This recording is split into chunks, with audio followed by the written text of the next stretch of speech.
Golden State Media Concepts bring you Book Review Podcast, a haven for bookworms of all ages and the widest genres, from mystery to memoirs, romance to comedy, fantasy to sci-fi. If you love to read, this is a podcast for you. It's the Golden State Media Concepts Book Review Podcast.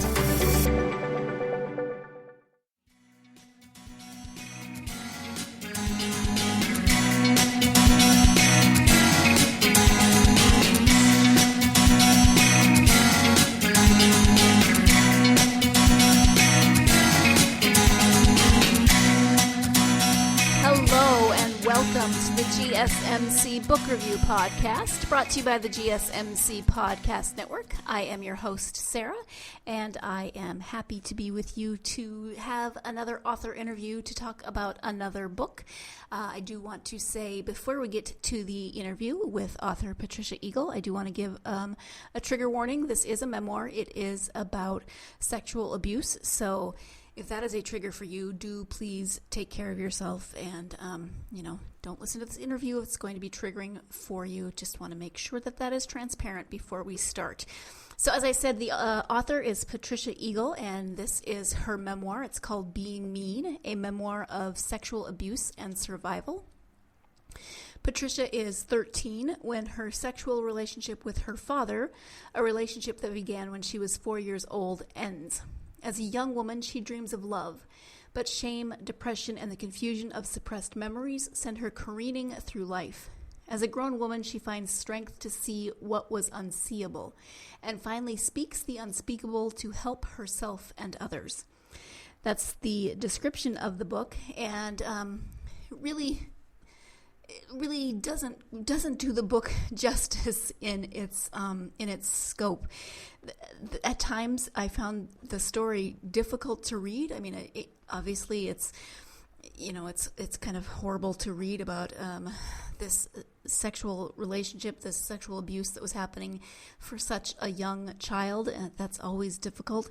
And then the consequences of those early years and how it affected Patricia's life. I just wanted to reach through the pages so many times and hug that young woman who came out of that situation. But at the same time, even though there were times when it was difficult to read, it's also this beautiful story of survival and resilience and hope. Patricia is very honest, very open, very thorough in her examination of what happened and what the results were and how her life, how the trajectory of her life changed because of not only those early experiences, but how she repressed the memories, how those memories came back, how she reacted to them, etc. So this has really affected a huge chunk of her life, and walking with her through her story is at times difficult, but it is so, as I said, beautifully written. It is so well written, and I really, even when there were times when I thought, oh my goodness, I don't know if I want to continue with this book, I felt my empathy had kicked in so much, and I just, like I said, wanted to reach through the pages and affect some kind of change in the story that I was reading.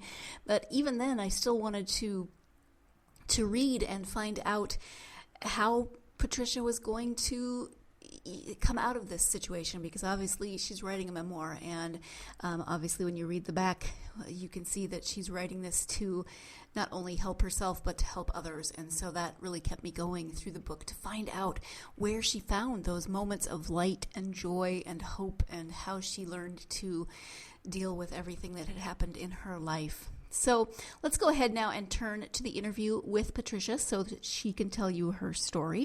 Before we get to the interview, though, I do have copies of this book to give away, advanced reader copies. So if you are interested, after you hear the interview, in reading this really wonderfully written memoir, then stay tuned to the end of the podcast to find out how you can win a copy of Being Mean by Patricia Eagle. Hi, Patricia. Thank you so much for joining me on the podcast. I'm glad to be here. I am glad to have you here, and we are here to talk about your memoir. It's called Being Mean. Before we get to the book, though, if you could just share a little bit about yourself so my listeners can get to know you, that would be great. All right, I'm willing to do that. Um, Sarah, that question always makes me think. I taught high school for several decades, and when my students became seniors and were graduating, and the question of what am I going to do, what am I going to do, would come up amongst them when they're deciding on college. I used to ask them, let's consider first how you're going to be, and who are you. So not just what you're going to do or what you do. So when I hear that question, I often want to paint a picture of who I am in the way of I'm someone who walks on a levee every morning, nice, long, quiet walks where I look at birds and I just have time to reflect and enjoy the silence and the song of birds. And I'm also a gardener, and it's something I love doing. I raise a lot of our food that my husband and I eat, and then I also raise a lot of flowers that I don't really pick to put in the house because I just enjoy walking through the garden and absorbing their fragrance and their beauty. And I'm also a loyal friend and a dedicated spouse. I'm dedicated to the relationships that I have with all those people and having open and honest conversations with them. Then what I do, I'm a first-time author of a memoir, as you mentioned, and very, very happy to have done that and completed it. I'm also a life cycle celebrant, and that means that I write the stories of people who have died or of couples getting married, and then I weave those stories into ceremony and officiate those ceremonies, memorials, or weddings. And I'm also a story gatherer, and I'm gathering stories of resilient women and telling those stories, writing those stories, because I think it helps us all to hear those stories. Mm-hmm. So does that fill in a picture for you? Yeah, thank you. I appreciate it. So, can you give us a brief overview of the book, Being Mean? Well, let me first start out with the title. So, Being Mean is a memoir of sexual abuse and survival. And being mean was what my mother called masturbation. So it's being, B-E-I-N-G, mean, M-E-A-N. And I didn't realize, I did not know the word masturbation. My father and I did that together from my age of 4 to 13. How my mother came up with calling it that, I can really only guess. I did hear her accusing my dad of being mean to me, so I don't know if that's where she got that or not. But from what my father and I did together, I became a compulsive masturbator, and she would be mean.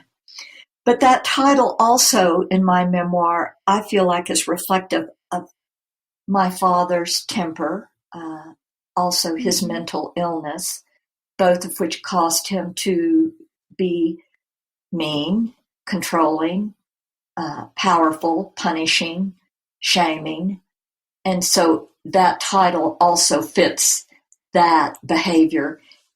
And then a third way that I feel like that title is so appropriate for my book, and my publisher chose the title, not me, and I wasn't sure about it right at first, but I've come to realize how reflective it is of my story.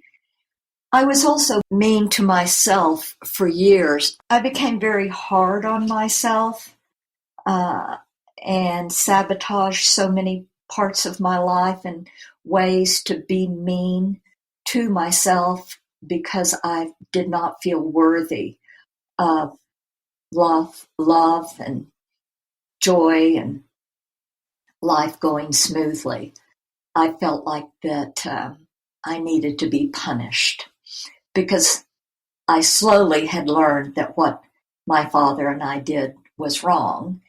And then as I suppressed my memories, I could feel a heaviness inside of me, even though I didn't know, I couldn't connect the dots any longer, but I knew how to be mean to myself, to be shaming of myself. So that's much of what my book's about, Sarah. It's an accumulation of 67 stories, I believe it is, that I did not write chronologically, but they are stories that illustrate not just the abuse, but they're also stories that I hope, and from what I hear from people, illustrate the victory of human spirit over those challenges that life can throw at it, certainly that life threw at me. Right. And you write with just such honesty and openness about your experiences. At times it was difficult to read some of the earlier parts of the book for me because, you've outlined what happened and then how you repressed or suppressed those memories to survive, really. And so to see the you being mean to yourself, kind of some of those self-destructive behaviors you were exhibiting before you realized why some of those things were occurring, just it's beautifully written, but just I just wanted to reach through the pages and hug you or say it's okay. There's reasons behind this. Yeah, Yeah. I understand. I appreciate you bringing up how there are details in my book, and I feel very strongly about including those details because it was helpful for my own recovery. But I very much, my other intention for writing my book was that it would help others recognize how they could help people, like you mentioned, that might have suffered sexual abuse themselves, or those people that are victims or survivors, and how they might recognize their own trauma through hearing those details. I also feel strongly about that because I've learned through reading and listening to films and documentaries that have been made around sexual abuse that there is a lot of pushback from people about talking about the details. I believe if we don't talk about the details, then people don't really grasp how harmful this is. I mean, it's such a pervasive problem that's been going on for centuries across the world, and we receive such support for being complicit and being silent, not talking about it. Just move on. We don't really need to hear about that. I mean, there are people that received, if we want to speak to Christine Blasey Ford, who received death threats for including her story in the confirmation hearings for a Supreme Court justice. Or if we talk about the two men that were in the documentary Leaving Neverland, who spoke up about their sexual abuse for a big pop star, Michael Jackson, and they still, all of them, even Blasey Ford, are still receiving death threats for speaking up and telling their story. I know hashtag Me Too is a popular movement, but it's not hard to find stories amidst the ones that women and men are telling about sexual abuse or harassment.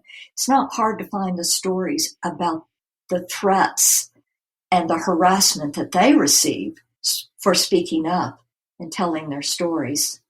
It's time to do that and not to shame people for doing that. Yeah. So is that part of what inspired you to write a memoir about your experiences, or how did that process go?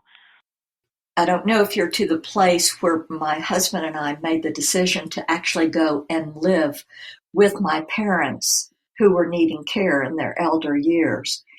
And one of the reasons that we chose to do that was that I felt like it would be a really fertile ground, as it was, to forage my story and to have things come up so that I could finally write my story.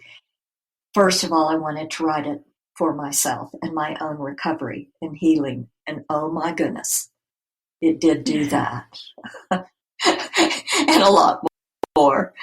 And then second of all, this was before #MeToo, way before it. I started my book in 2010. And I also cared about, well, how could this help other people? Because I had been speaking about my memories since I was 38. And at the time I began writing the book, I was 58. And I had people, in secret and hushed voices tell me their own stories. And I thought, well, if I feel like that it could help people to tell their stories and give voice to what their secrets and what they've hidden, then I need to do that as well. So I started, but it was so challenging and so difficult. Both the experience of living with my parents as well as writing my story, that I did put my story aside until 2017. Mm-hmm. And at that point, I had attended to my parents' care and their deaths and a move that my husband and I made. And also I had to attend to becoming grounded and feeling my own mental health improve after that experience. Mm-hmm. And then I picked the book back up. And coincidentally, I finished writing it. I picked it up in January of 2017. And I wrote almost every day, until August. And I had my first manuscript at that point and submitted it to different publishing companies and to my first readers and to an editor and got the ball rolling. And #MeToo came to the surface in October of that year. And I was so glad to feel like a part of that. I'm going to jump in here so we can go ahead and take our first break of the podcast. When we come back, more of Patricia's story. So stay tuned. You're listening to the GSMC Book Review Podcast, and I will be right back. On this first break, I want to talk to you about Care Of, the vitamin delivery service that sends you a personalized selection of vitamins and supplements directly to your door. It's wonderful. You don't even have to leave your house. You don't have to go wander the vitamin aisle trying to figure out what supplements and vitamins might be best for you. You simply go to their website, takecareof.com, do a quick 5-minute questionnaire survey, and they will put together a personalized package of vitamins that you can then add to and customize specifically to your own vitamin needs. It is wonderful. I got this wonderful box in the mail. Everything had my name on it. It was all customized to what I indicated were my health goals, and I really loved the service when I tried it. So if you're interested in trying this, just go to takecareof.com and enter the promo code book review. You'll receive 20% off of your first order. Again, that is takecareof.com and enter the promo code book review.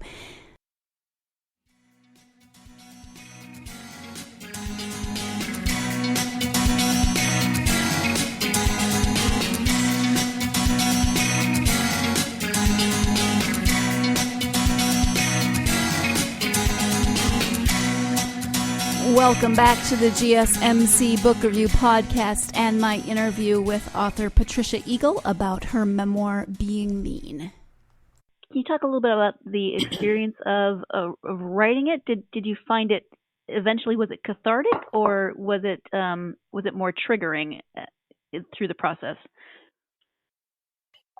Sarah, it was both. It was both. I would say that it was mostly cathartic. It was freeing. I freed my voice. I wasn't hiding anymore. I released the shame. I often say at readings that how good it feels to be open about who I've been, who I am now, and who I'm becoming. And since you've read most of my book, you know, I literally don't have any secrets anymore. I mean, Right.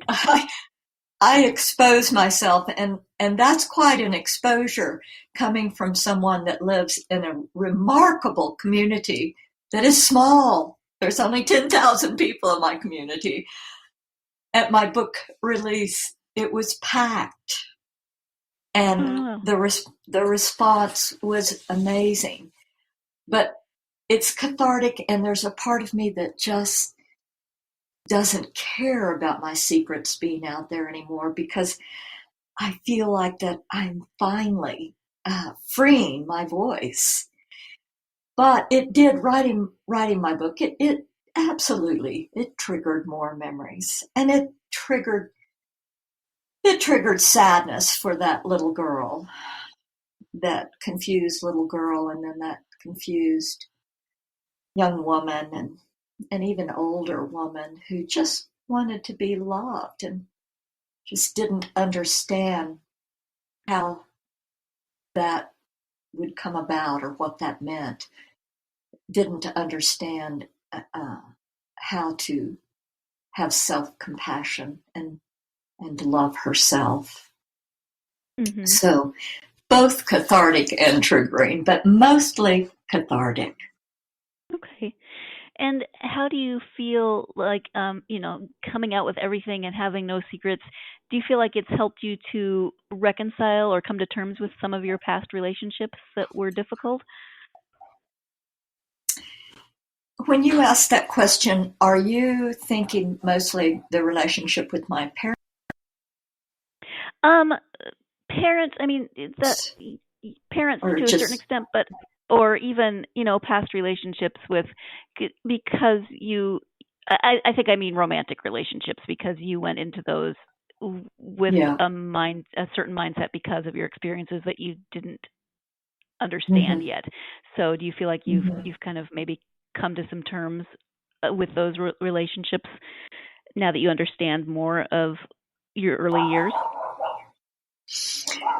Well, I think I've come to terms with some aspects of it. Believe me, there are, I think of, I'm not in AA, but I really appreciate it. And I think of there's people I love that have done it, and they have that making amends step. And I will say that I probably have some people, I do have people that I could make amends with.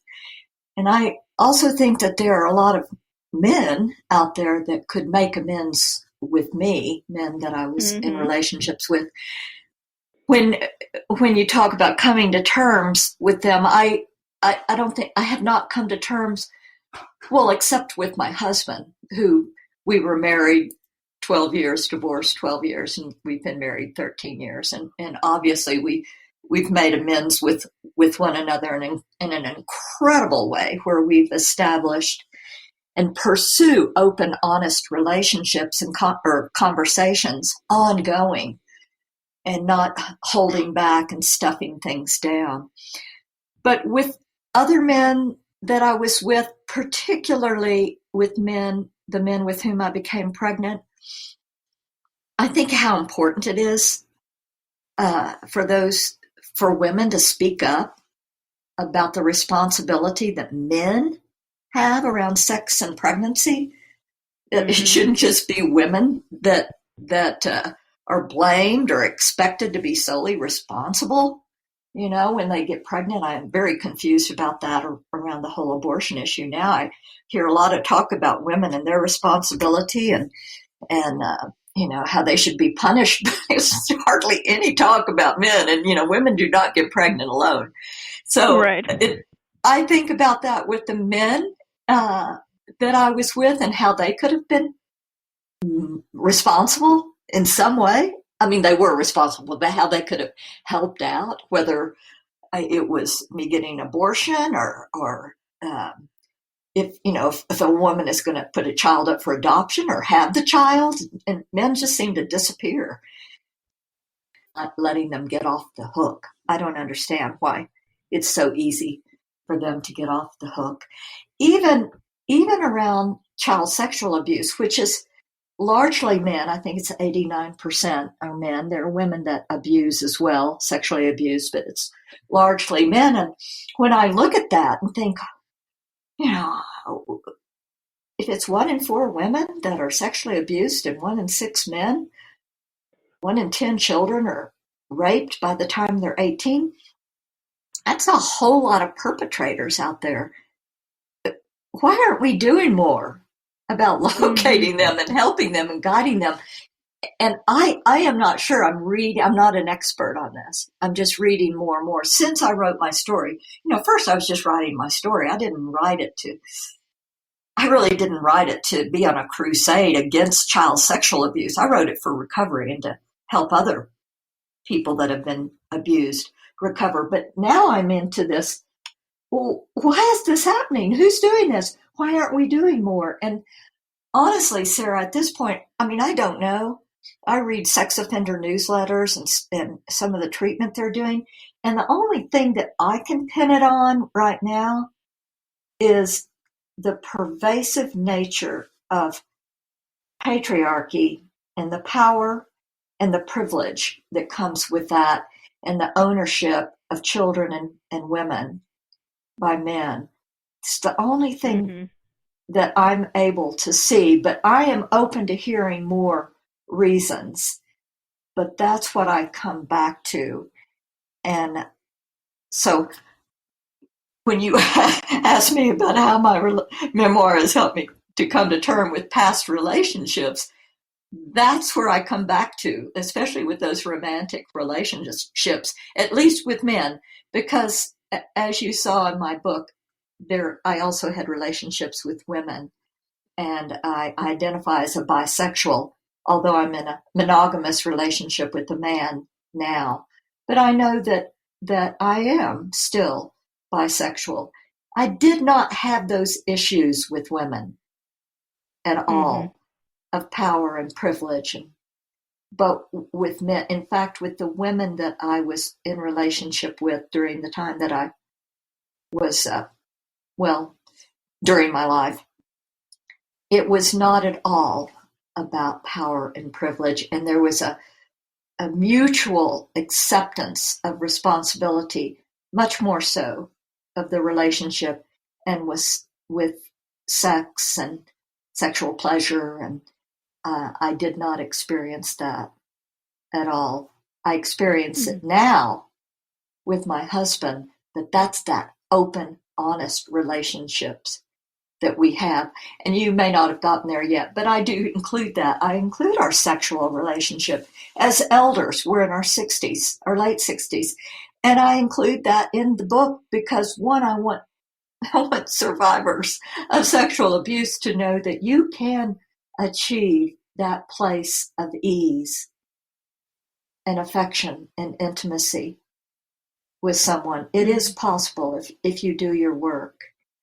And also, what it takes is having open, honest conversations about love, about what gives each of us pleasure.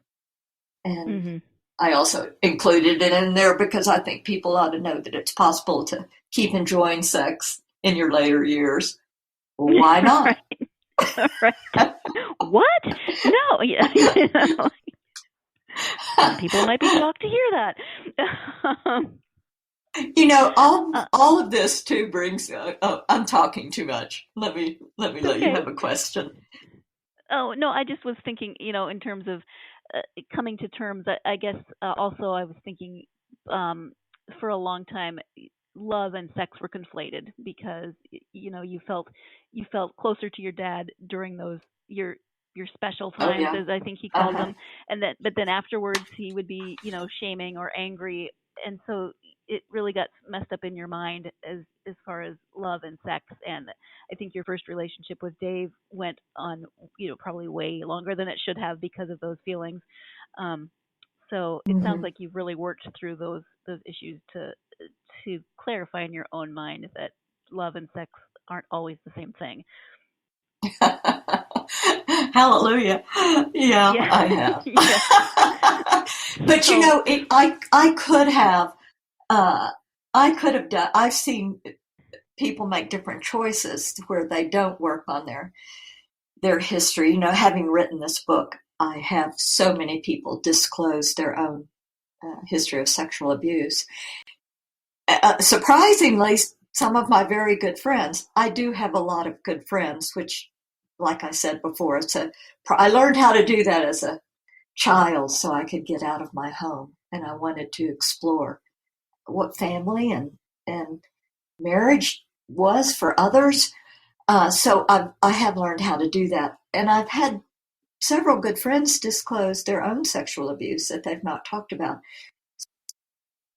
Sorry to interrupt. We did have some connectivity issues, and so a bit of the interview got lost. And in order to make the next sentence make more sense, I just need to say that Patricia, is talking about people have shared their own experiences with her, and that so often people are either told or made to feel that they should just ignore those experiences or shove them down, not pay attention to them, kind of ignore them. That you'll get on with it, with your life if you just ignore that. But I don't think that's really the case. I see that manifest in other ways, from depression to anxiety to migraines to all kinds of things, for stuffing it down. But what a shame to miss the opportunity to learn how to be in open and honest relationship. Or some of the people that I've seen what they've done with their history of sexual abuse is to isolate themselves and be recluses or not be in relationships. And even though I'm an introvert, I love being loved, and I love loving. And I've wanted that to be possible in my life, and I'm very grateful that it has been. And it is. I think that is a very positive and affirming spot to go ahead and take our second break of the podcast. So stay tuned. You're listening to the GSMC Book Review Podcast, and I'll be right back. Tired of searching the vast jungle of podcasts? Now listen close and hear this out. There's a podcast network that covers just about everything that you've been searching. Hey! The Golden State Media Concepts Podcast Network is here. Nothing less than a podcast bliss with endless hours of podcast coverage. From news, sports, music, fashion, cooking, entertainment, fantasy, football, and so much more. So stop lurking around and go straight out to the Golden State Media Concepts Podcast Network. Guaranteed to fill that podcast itch. Whatever it may be, visit us at www.gsmcpodcast.com. Follow us on Facebook and Twitter, and download us on iTunes, SoundCloud, and Google Play.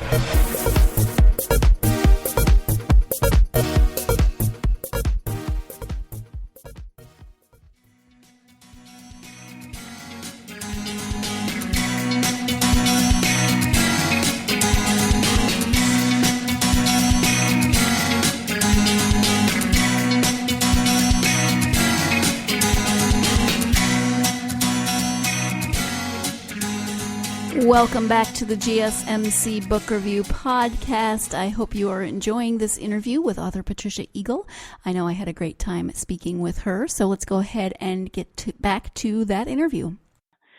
So when people hear your story and maybe it inspires them to tell you their story, what do you say in those situations? Do you I'm not sure. Let me think of how I'm trying to phrase this question. Do you try to tell them the things that you wish people had been able to say to you? Well, what I actually do most of the time, like at the beginning of a reading, when it's an in-person situation, I have begun letting people know that I handle my own story with a particular fragility, right now. I'm still learning to handle it and share it publicly. I mean, this is a big deal to be talking about all these aspects of my life with strangers. And I tell people that in that public setting that I'm really not in a place to hold their story as well. It's difficult for me to hear. I've had people approach me and go into great detail in their story, and there's often a line of people waiting to have their book signed. And my heart hurts so much when people tell me these stories that then I become very distracted and anguished. So I tell people that there are resources in the back of my book, and if they can't buy the book, there are resources for my free bookmark. There are resources on my website, and I encourage people to seek help. Please, to seek help, to seek guidance, preferably through therapy. But there are all kinds of Stop It Now, RAIN. Oh, let me look in the back of my book. In Colorado, we have the Wings Foundation, where people can go and have a hotline that they can speak to someone. There's also the Association for the Treatment of Sexual Abusers. So it's an anonymous hotline where perpetrators can call and get help and hopefully get some therapy. That's a very difficult thing for perpetrators because once they self-identify, I don't know enough about it once again, but it's hard for them to get treatment because they have to be reported. So there are all kinds of considerations and resources for people to get. But what else do I say? I think I said earlier, these kind of experiences fester in our bodies through the, depression, migraines, anxiety, shame, things that keep us from living fully. And so I encourage people to seek help and to speak up and to find their voice, because that's what I believe will help us move toward change, and that will help people. I mean, look how many people this is. 1 in 4 women, 1 in 6 men, and all the perpetrators. That's a lot of people that are hurt, that are injured. Yes. This is slightly off topic, but it's something that I wanted to ask you about. There is a definite connection between you and birds in the book. Can you talk a little bit about the birds? Well, let's take a break and talk about birds. That's a good idea. Birds my first word was bird. We had a parakeet that flew around our house, and so I don't know if as a child I was loath to begin talking, probably because of the anguish and certain amount of violence in my home. So I watched. My eyes learned to watch birds from an early age and listen for them. I don't know. Birds ground me. They connect me to nature. I love listening to bird song, and as you know, I did some research on that in college.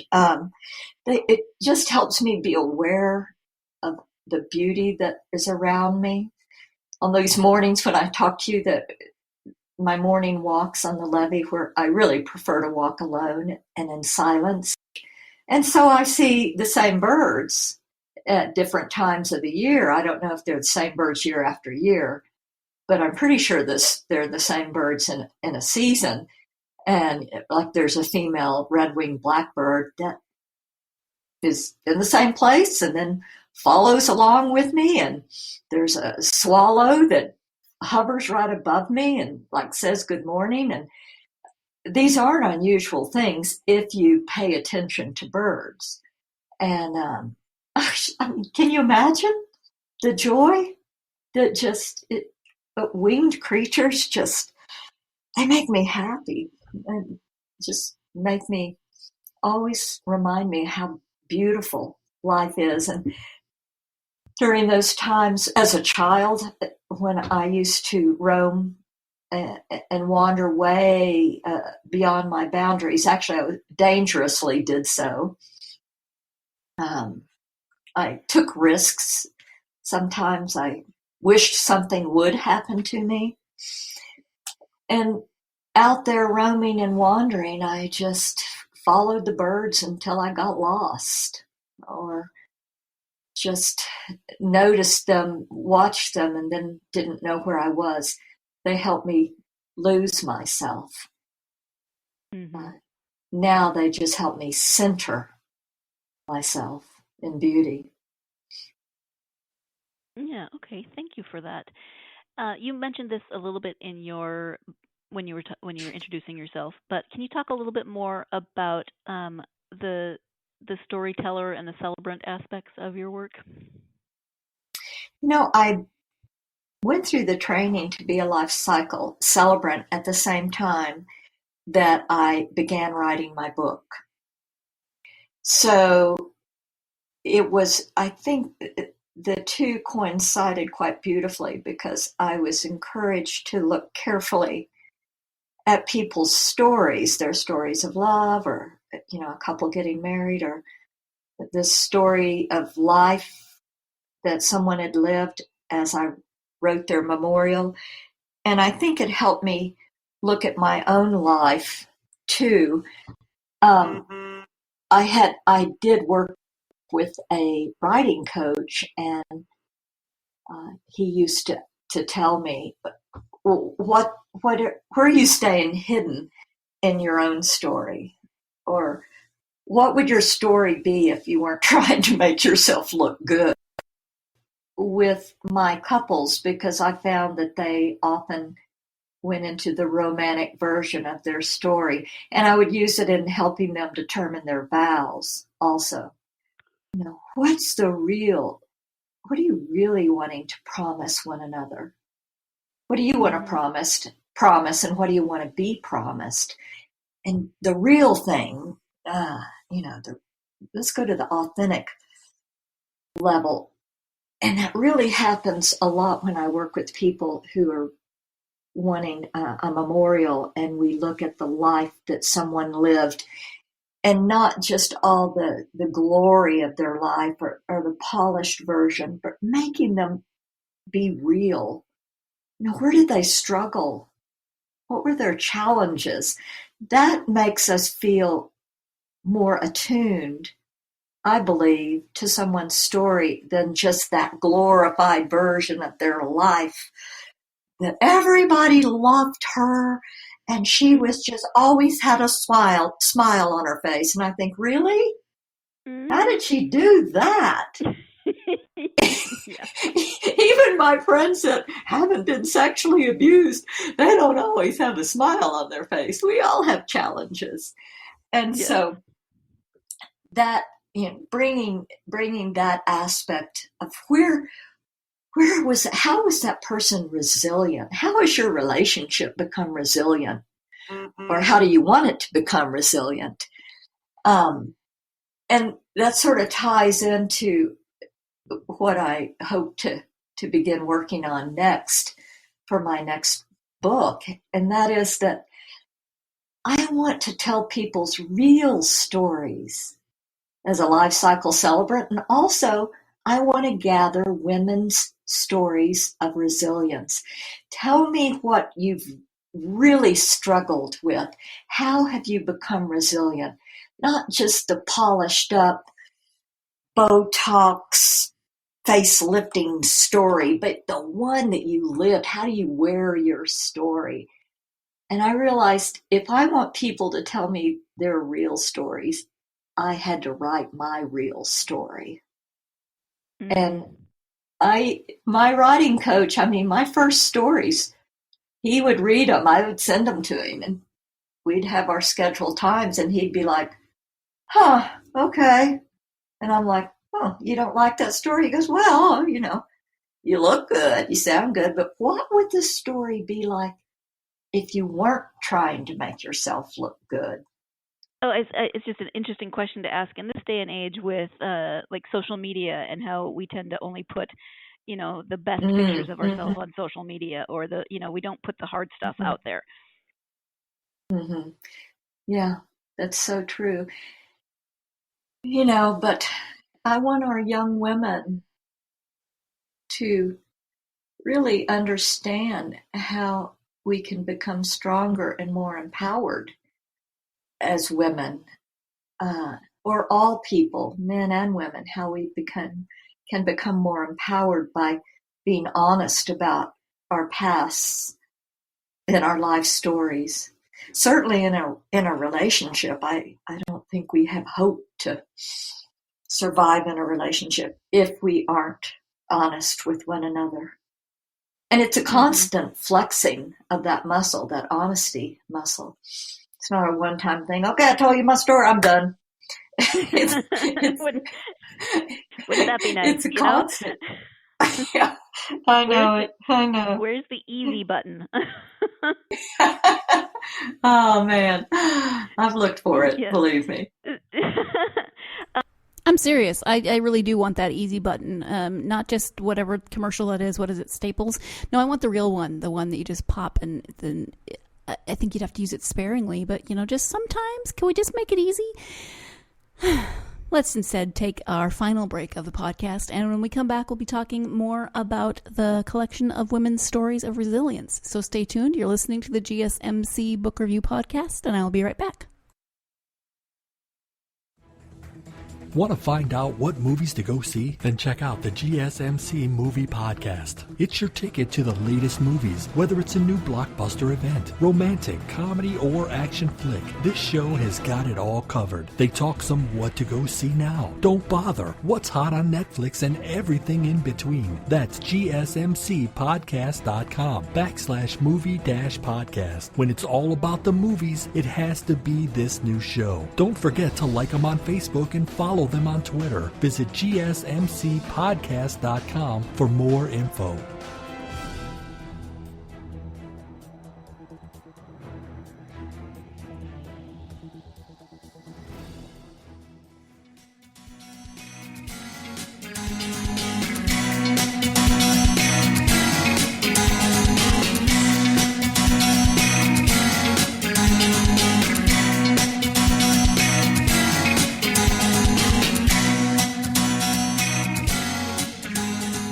Welcome back to the GSMC Book Review Podcast and the conclusion to my interview with author Patricia Eagle. Before the break, we were talking about the collection of stories of resilience, of women's stories of resilience that she is collecting. So let's go ahead and get back to that interview. So do you envision that as like an anthology of telling women's stories of resilience? I do, but here's what I'm encountering so far. Oh, I encounter resilient women, believe me, especially in this valley, San Luis Valley, where I live in southern Colorado, because there are some tough women here. Women that are out herding sheep on their own in their 70s and 40 degrees below zero, and they raise children in a little trailer by themselves, and I can just go on and on. But and not just those kinds of stories, but other stories as well. But people are reluctant to be honest about their story. There's shame often. There's a desire to stay hidden. And I'm sorry about that, but I understand, because I think we like the facade of, I'm okay, I have it together, look how good I look, and I got this smile on my face, so I'm, nothing wrong here, nothing to see beneath this smile.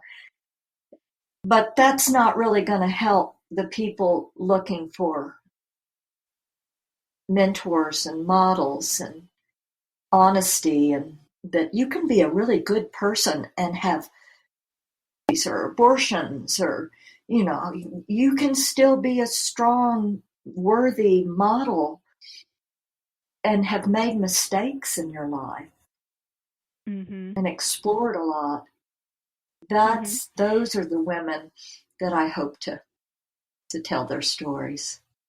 Well, I think you model that well in your book. There's a strong aspect of spirituality in your book, where you do go through the therapy and you do the hard work, but you also pay attention to the spiritual aspect of yourself with meditation and prayer and really trying to center and connect yourself, in your Mm-hmm. own body, in your Mm-hmm. own life. Mm-hmm.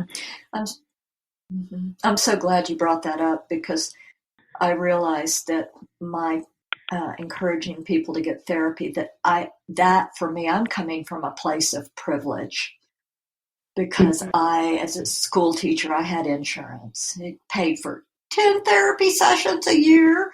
Like that would be enough. But, Mm-hmm. I had an income, I had insurance. So and I wish everybody had that. I wish that we granted mental health care for whoever needed it. I feel very strongly about that. But there are things you can do that don't cost money. The websites that I mentioned, that Stop It Now and RAIN, Rape, Abuse, and Incest National Network, and then meditation and prayer. Meditation to me is learning how to listen for guidance, and prayer is when I ask for guidance. I actually speak to God, and I do believe in God. I'm an on again, off again Christian, but I, I have a belief in God because I need it, Mm-hmm. and it's helped me a lot. And I need meditation. It's helped me a lot. Yeah. Well, and you mentioned going to church as a kid, but the spirituality in the book is not. I think I think people of all spiritual walks could read the book and not feel like you were espousing any one doctrine. Mm-hmm. You're very No, I open don't. in your spirituality. You could Um, call me a Buddhist, pagan, off again Christian. I get called a lot of things. I would call you someone who learns about your spirituality from your dogs sometimes. Absolutely, dog is God spelled backwards, and for me, Yes.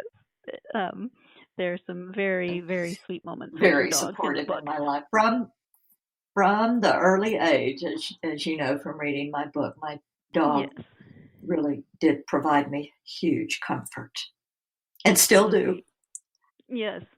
Now you've always journaled throughout your life.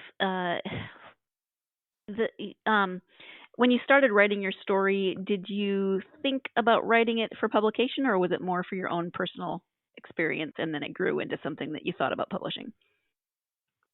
Yeah, it grew into something I thought about publishing, and it was very different than my journals. My journals are places where I reflect and do the cathartic kind of writing. They are not literary in any way. But I started journaling when I was 7 years old, and for my dog, it was like my dog's baby book. But I journaled about what we did together, and then I kept journaling, and ended up doing research on journaling for a master's thesis. And so when I began writing my book, it was really for my own recovery. I felt the need to excavate my life, particularly because we'd gone to live with my parents, which I don't recommend if you've had the experience I had, but that's what we did, and it did help me.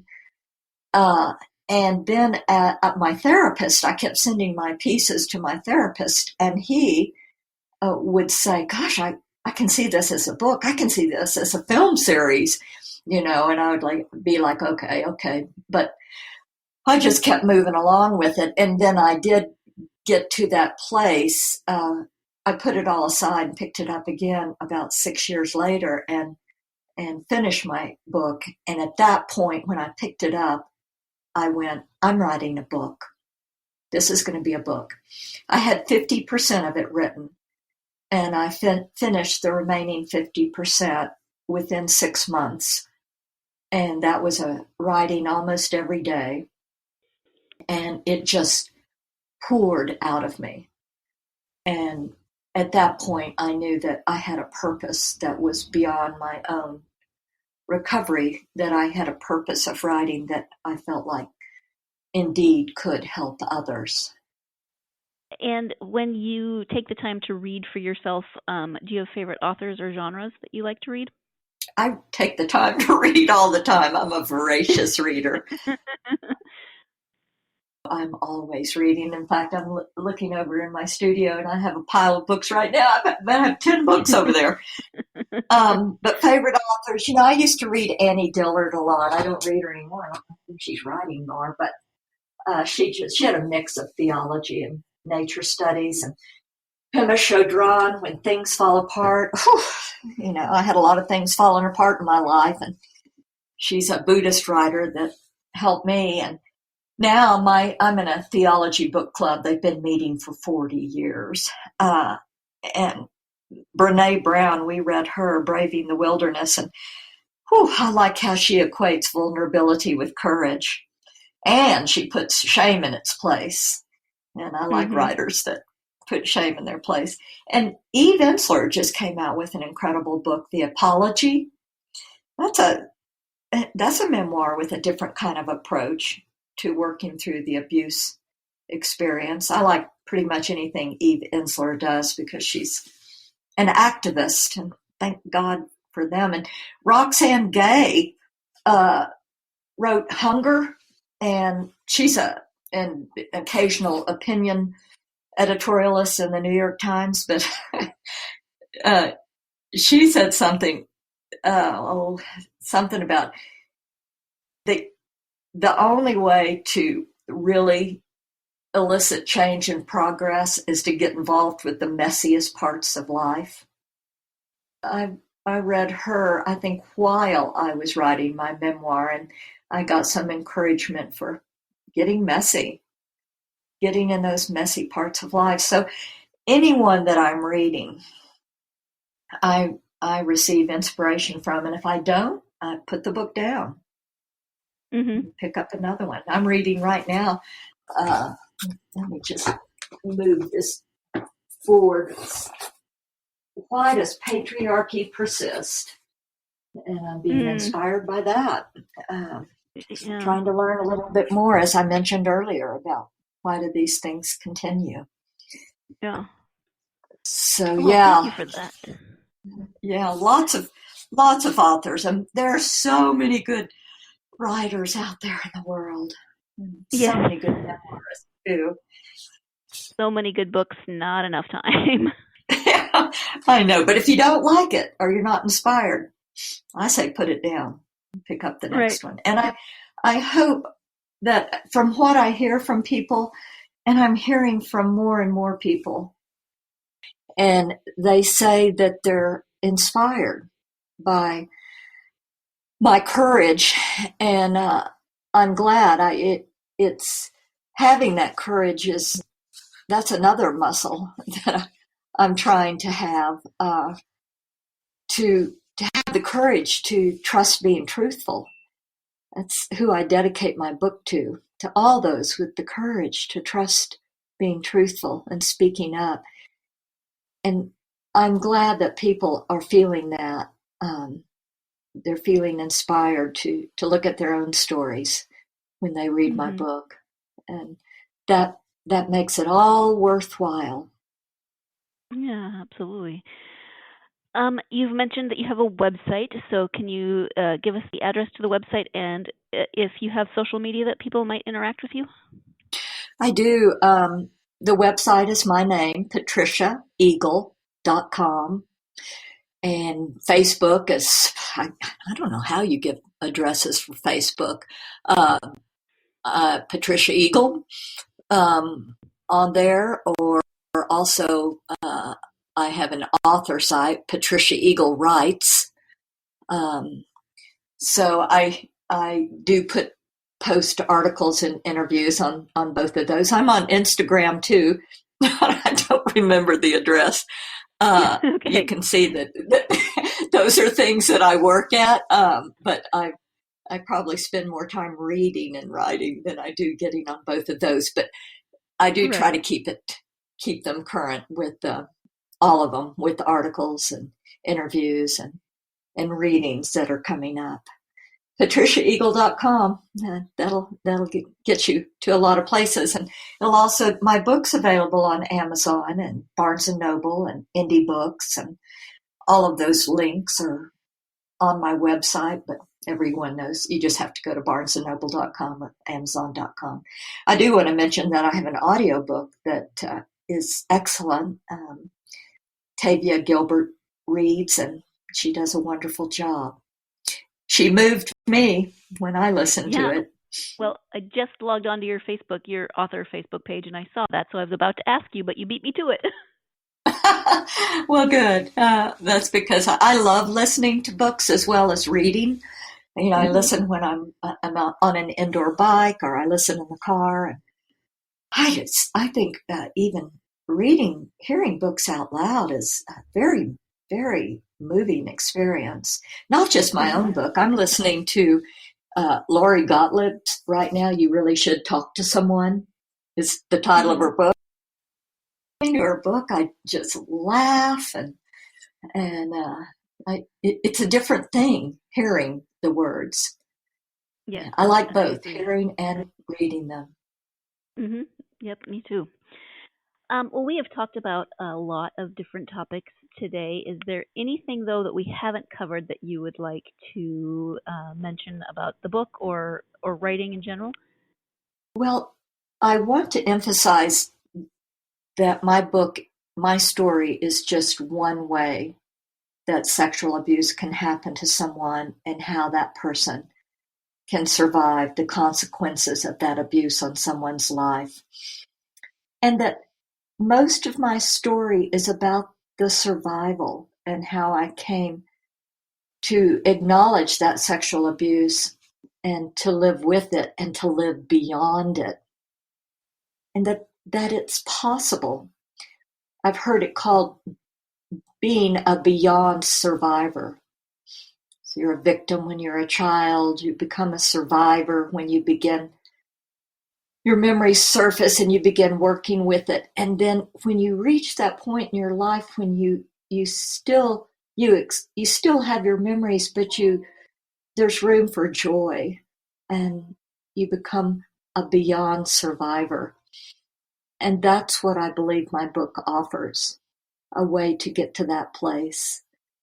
And I encourage anyone that loves someone that's been abused, or that's been abused themselves, or that just cares about this in our culture, that they read the book and that they let their voice be free, and that they become a beyond survivor, or helping people that want to be that. Mm-hmm. Well, thank you so much for that, and thank you so much for taking the time today to speak to me about not only your book but your experiences. I really appreciate it. Well, I really appreciate what you're doing, Sarah, and giving people like me a platform for bringing this up. Again, thank you so much to Patricia for taking the time to speak with me, to being so open about her story and sharing it so that others can hear her story and maybe take some courage from it, or take some hope from it, whatever they may get out of her story and her experiences. I really, really appreciated her taking that time and also writing the book. So if you are interested in a copy of this book, you can enter to win one. All you have to do is go to our social media pages, GSMC Book Review, Facebook, Twitter, or Instagram, and comment on this episode. It is episode 167, Interview with Patricia Eagle. Find those posts on social media and comment. Please do, like and follow and do all those great things as well, because that is very helpful.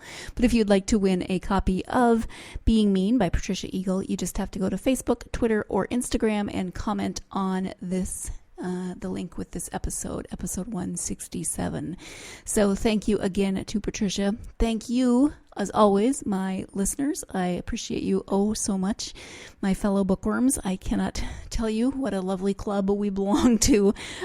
Too bad we could not, we just can't all be together to discuss books, but I guess this will have to be the next best thing. So thank you as always, and please join me again next time for another episode of the GSMC Book Review Podcast. In the meantime, have a wonderful week, and make sure you find some time to get yourself lost in a good book.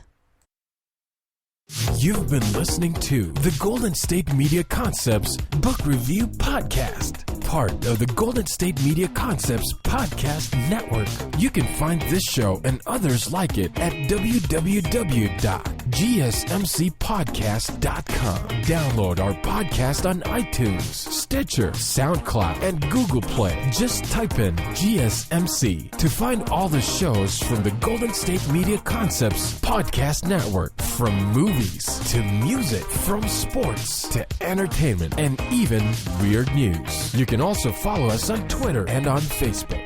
Thank you, and we hope you have enjoyed today's program.